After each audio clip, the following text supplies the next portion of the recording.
When I first started speaking, I tried to do some elementary assemblies, and I have chosen to no longer work with the little kids, because they're weird. True, you have to preach.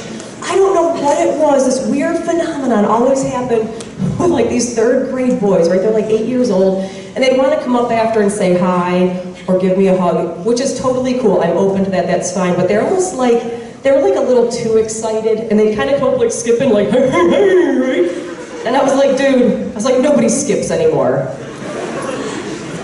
There's an app for that. And as he got closer, his enthusiasm dwindled, and he got right up in my face. And he looked down at me.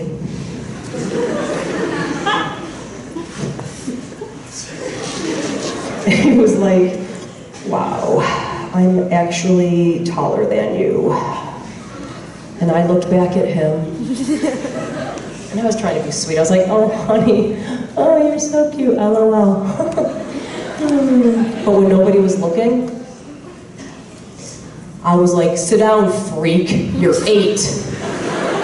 But I travel all over the country, and I can tell you, I have kids coming up to me afterwards, teens saying, you know what, Molly? I've got 5, 6, 7 things on that list, and it's tough, and I am angry, and I don't know what to do with it, and my grades are suffering, and I'm ruining friendships or relationships with my parents because I'm so angry, I don't know what to do with this. And I know it's holding me back. We all got stuff. It may not be your fault it is there, but it is your responsibility how you choose to see it and how you handle it and how you deal with it. Because ultimately you have 2 choices.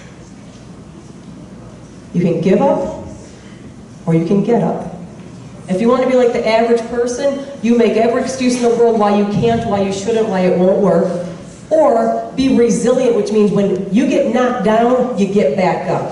When life knocks you down, and it kicks you when you're down, you get back up. You have the choice of how you let things affect you. Because having stuff does not make you unique. Thriving despite it does.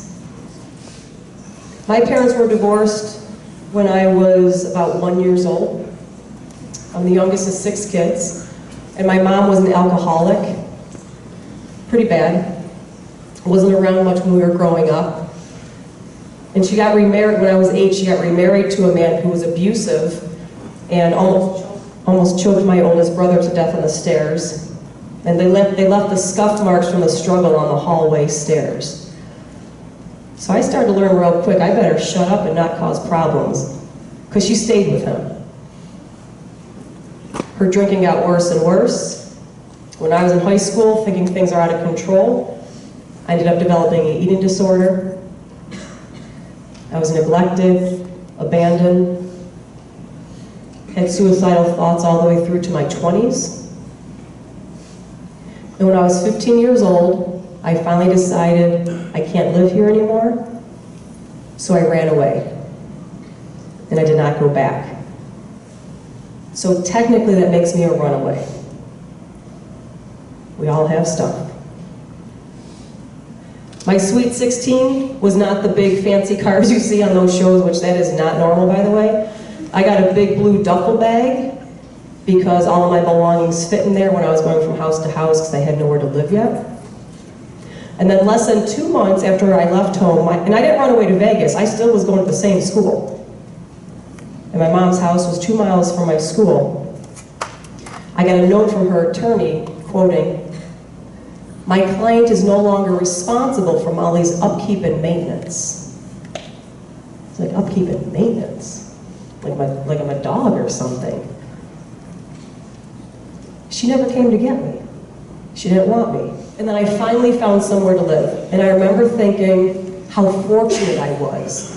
I was with a well-respected person in my community, someone I trusted, and I was thinking, I'm gonna have shelter and food and clothes. Like, this is amazing. And I just remember thinking, finally, here we go, everything will change. And I was right, everything changed from that point on. Because that's when the abuse began.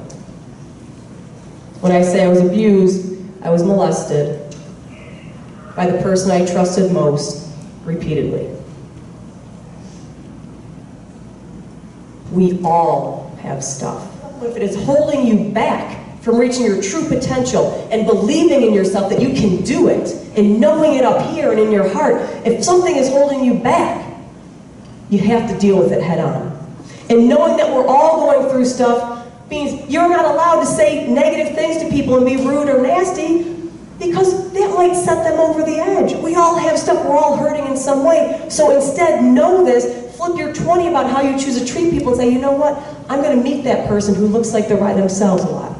I'm going to smile at that person who looks sad today, because a smile goes a long way. Deal with them head on so you can move forward to create that future that you want.